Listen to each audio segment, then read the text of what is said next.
एक बार एक गोरखपुर नाम का गांव था। उस गांव के पास एक जंगल था जिसके पास एक चुड़ैल रहती थी। वो बहुत ही डरावनी थी। वो चुड़ैल हर रात 3 बजे गांव वालों को दिखाई देती थी। वो अपने दोनों हाथों में 2 मटके लेकर चलती थी। उन मटकों में से आग की लपटें निकलती थीं। गांव वाले उसकी खिड़कियों से उसे देखते रहते थे, लेकिन किसी ने भी उसके पास जाने की हिम्मत नहीं की। अरे सुनो, ये चुड़ैल हर दिन आधी रात को अपने दोनों हाथों में इन 2 मटके को लेकर क्यों घूमती है? ये मत जानिए कि ये डायन कौन है। मुझे इस बात का एहसास है कि इस गांव में कुछ बहुत बुरा होने वाला है। फिर अगले दिन है भाई, पूरा साल बीत गया पर बारिश का कोई संकेत नहीं। मुझे लगता है इस साल भी सूखा पड़ेगा। भाई, ऐसा लगता है ये उस मटके वाली चुड़ैल के कारण हो रहा है। वो हर रात गांव भर में अपने दोनों हाथ में आग से भरे 2 मटके लेकर जाती है। मुझे लगता है इस वजह से इस गांव में सूखा पड़ रहा है। आप सही हैं भाई, पता नहीं कब हम इस चुड़ैल से छुटकारा पाएंगे। चलिए भाई, देर हो रही है। फिर वो दोनों गांव वाले कुएं से पानी लाने के लिए लालची व्यापारी के घर जाते हैं। जो भी गांव वाला देरी से आता है उसे बड़ी लाइन में खड़ा होना पड़ता था। क्योंकि गांव में सूखा पड़ चुका था तो वो लालची व्यापारी गांव वालों को ज्यादा पैसों में पानी बेचता था। उस लालची व्यापारी के पास एक बहुत गरीब गांव वाला जाता है। ओह व्यापारी जी, मेरे पास आज पैसा नहीं है। मैं कल इसके पैसे दे दूंगा। आप मुझे कुएं से पानी लाने दो। ओ, यहाँ से चले जाओ, किसी को बिना पैसे के पानी नहीं मिलेगा।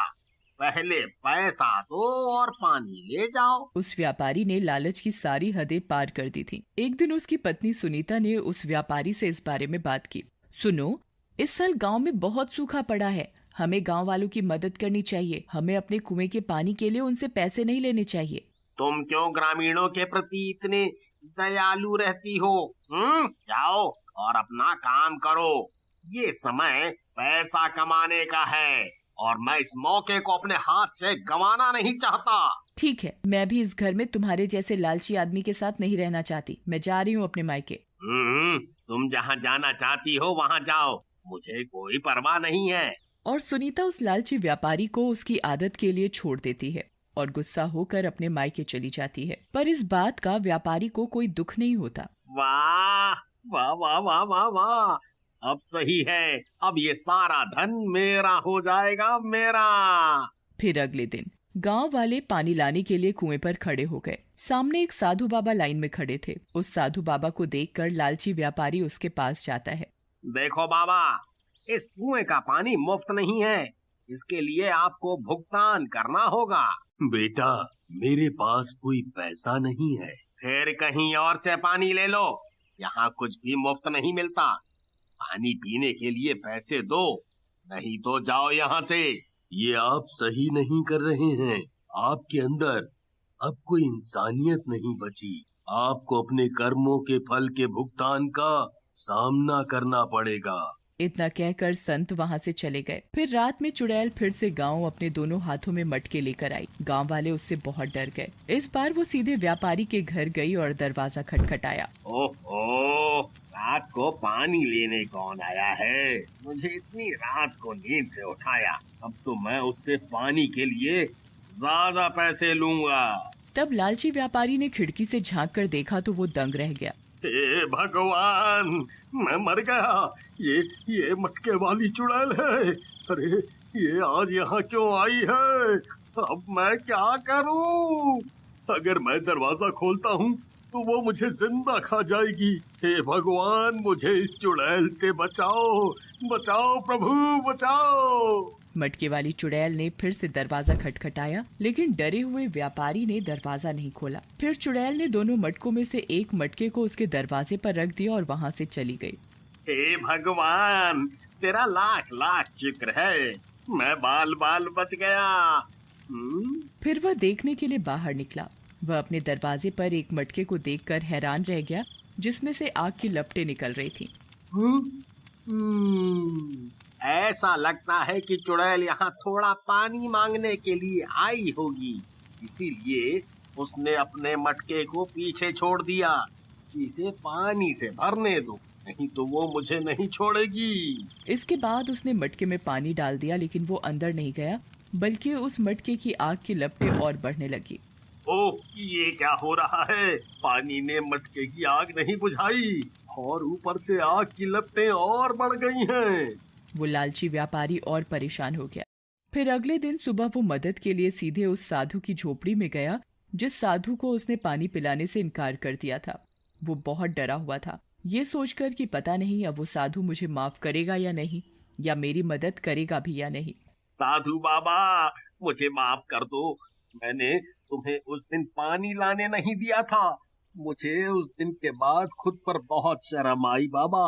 बाबा, मेरे घर में एक मटके वाली चुड़ैल अपना एक मटका मेरे घर के बाहर रख गई है, जिसमें से आग की लपटें निकल रही हैं।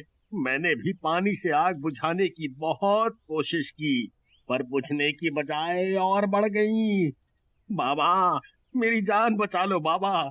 इस समस्या का हल करो बाबा, हल करो। अरे मूर्ख आदमी, मैंने तुमसे पहले भी कहा था, तुमने लालच की सारी हदें पार कर दी हैं।